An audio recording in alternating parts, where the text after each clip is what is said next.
Hi, Madeline. It's your favorite Nazi here. Saw your video about me. Great video. Videos like Madeline's pop up all the time on TikTok about me. And at this point, they're kind of just funny. But this one's fun because it lets us highlight some pretty important points. First off, no, I'm not a Nazi. I'm a leftist Democrat that grew up in Bellingham, Washington, one of the most liberal cities in America. And I voted left my entire life. Until now. And I won't be doing that anymore because I have done a lot of reading and a lot of research for myself, and looking around, all the wars currently being fought were Democrats. All the censorship of free speech done by Democrats. Everyone shilling for the giant pharmaceutical complex. Democrats. And let's be clear, a lot of Republicans are doing those things too. They suck ass too. But now let's get to the more fun part of this, where Madeline exposed just how much she knows about the world and why it's such a problem that I have views based upon research. So if you haven't seen the file where I take all of my notes on all the different things I research, let me run you through a little bit of it. This one's about globalist organizations, think tanks, the World Economic Forum, corporations, etc. These are articles. You do independent research, you take notes, you draw connections, you look up other things, you do more research. Here's the file about Diddy, breaking down all the Diddy documents. We got a whole bunch of them. Oh no, he's researching Fauci and CAI bioweapons. He can't spell and he's a alt-right grifter. I have pages and pages and pages of this shit. Big bank boards, big pharma, the music industry, BlackRock, etc. One of my favorite files about Zionism is so big it takes like 30 seconds to load. And this other dude on TikTok whose name I can't remember, he made this video a while back trying to do a hit piece on me as though he saw one slide in one of my notes and thought that I was parroting that whole book. And I'm trying to find that slide now and I can't find it. Was it in the Jeffrey Epstein one? No, not there. Is it in the banking? No, it's not in the banking bloodlines, although this one's pretty interesting. This is where I went through old newspaper archives to find clippings about various genealogies in the banking industry. And read through old newspapers from the 1800s, etc. Oh, I found it. So here's this one slide that this dude on TikTok made a whole hit piece about as though he understood my research process, where I was taking notes on an article about the founding of the Federal Reserve and the various bankers that were involved in early American banking, in European and English banking. And I got to this guy and I was doing more searching on this guy and I found a documentary. Let me scroll over here. And this documentary had all these slides that were as though they were quoted from a book, and they were pretty salacious and spicy. And so I took note of those slides and was going to go and look up that book and do some research about that guy. These are the extent of those slides. And I actually never even went back to that book because it didn't turn out to be relevant to the project that I was working on at all. It was just like a little slide in the notes that means nothing. I don't even remember the name of any of what it was. But yeah, I was analyzing that book because I believe every word of it.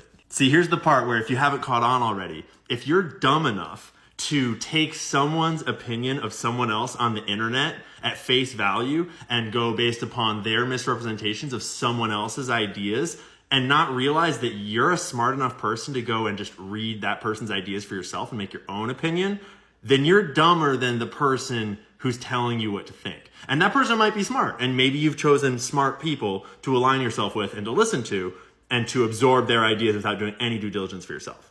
But are you sure they're smart people? Because Madeline, I think that's her name, this girl who just made this video, she's like, this guy is a Nazi. And then she's like, okay, she's an anti-Zionist. Great, good on you, Madeline. But I believe things that are super dangerous, like literally the Jewish mob invented sexual blackmail. I'm pretty sure from the way that Madeline says the Jewish mob that she doesn't realize that the Jewish mob was half of organized crime in America, that the Jewish mob has a long storied history in America, that Meyer Lansky, one of the main leaders of the Jewish mob, formed the National Crime Syndicate where he married the mafia and the mob together and made an international crime syndicate of all organized crime working together, that they blackmailed J. Edgar Hoover, the director of the FBI.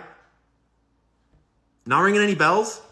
Because I got sources, and I go over them all the time, and I didn't see a single source in her video. And I mean, you can just find that on Wikipedia. You can Google it. It's easy to find. But let me show you some books. Here's a little collection of books from the last year in my bookshelf. That one, that one, that one.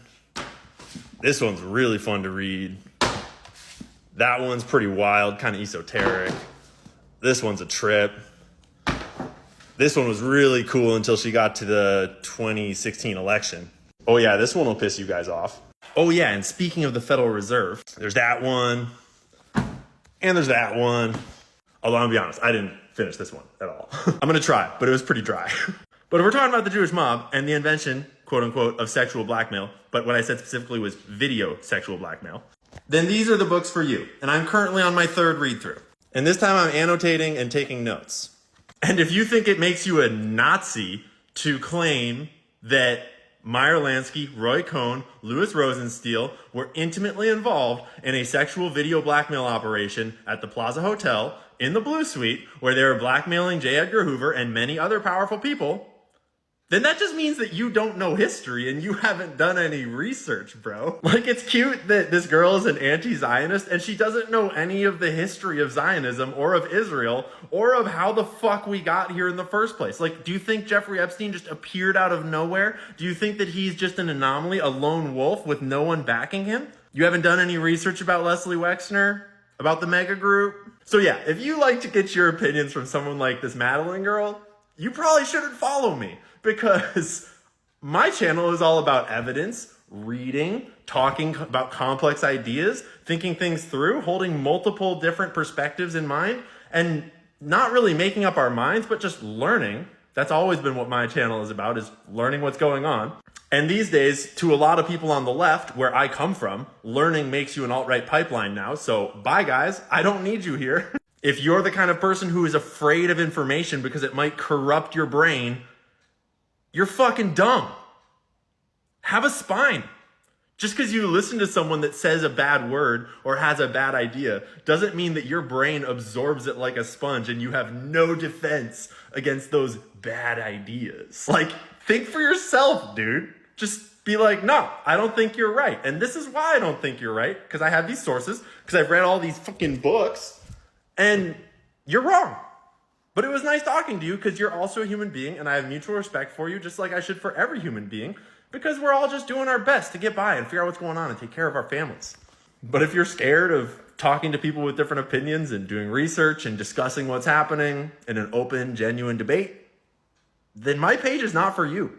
And you definitely should not go visit my Twitter. Because one thing that Madeline did say that was definitely correct is that I am not allowed to put all of my opinions and all of my evidence, it's mostly the evidence actually, here on TikTok.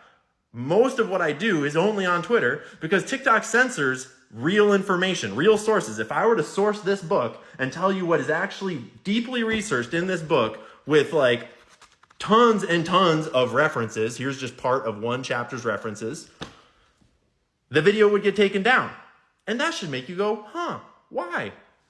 Which political party would be behind such a thing? Which organizations and corporations would be behind such a censorship complex?